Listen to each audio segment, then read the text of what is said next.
The land of Canaan was completely out of food. Crops had withered, the soil was turning to ash, and for a large family like Jacob's, the severe starvation meant they were days away from losing everything. Then word reached them of an alternative. To the south lay the Egyptian Empire, wealthy, highly advanced, and somehow sitting on massive stockpiles of life-saving grain. Desperate to keep his family alive, Jacob made a calculated decision. He sent 10 of his sons on the perilous journey down to Egypt to buy rations, but he aggressively held back his youngest, Benjamin, paralyzed by the fear that something violent might happen to him on the road.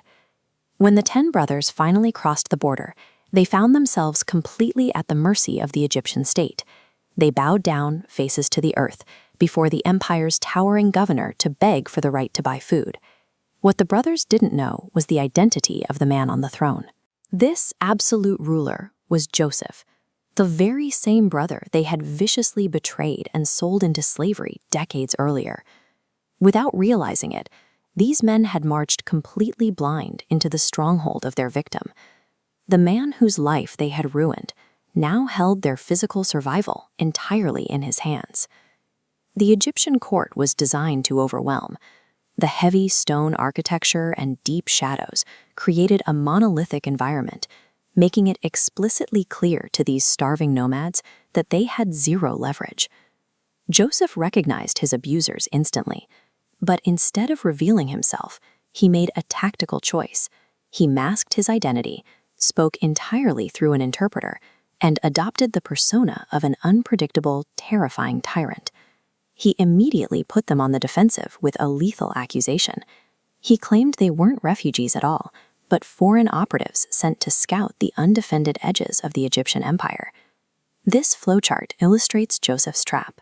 By locking them in with a capital espionage charge, he created a legal deadlock, forcing the brothers to explain their exact family structure, revealing one younger brother was left back home.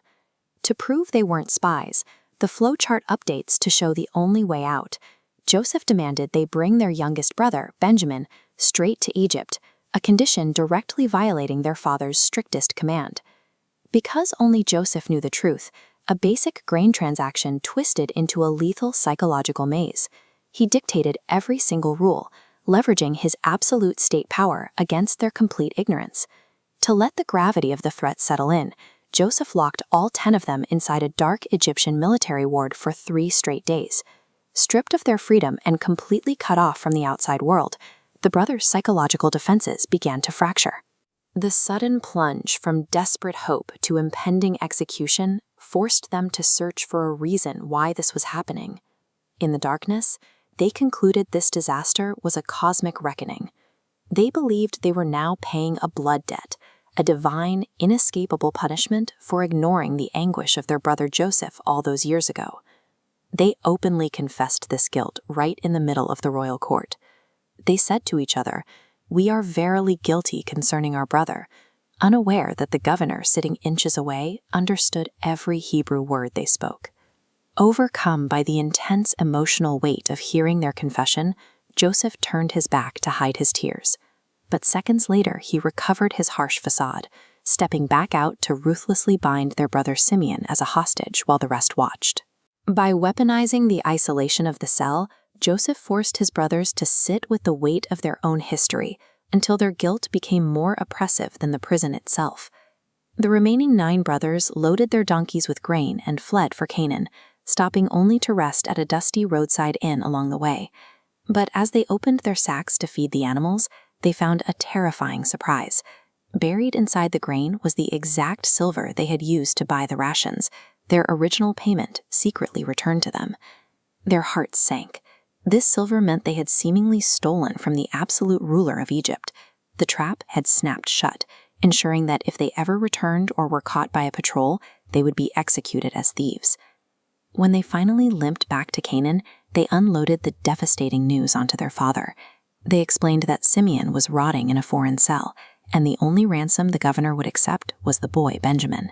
Jacob absolutely refused to comply. Gripped by a stubborn, tragic grief, he insisted that Joseph was long dead, that Simeon was essentially a ghost, and that sending Benjamin would bring his gray hairs to the grave. Desperate to break the stalemate, Reuben made a chilling offer. He told Jacob to slay his own 2 grandsons if he failed to bring Benjamin back. Jacob flatly rejected the horrific pledge, leaving the family paralyzed. The famine was still ravaging Cland, and their grain would eventually run out. To survive, they would be mathematically forced to return to Egypt, meaning their only path to physical salvation required walking directly back into the governor's psychological reckoning.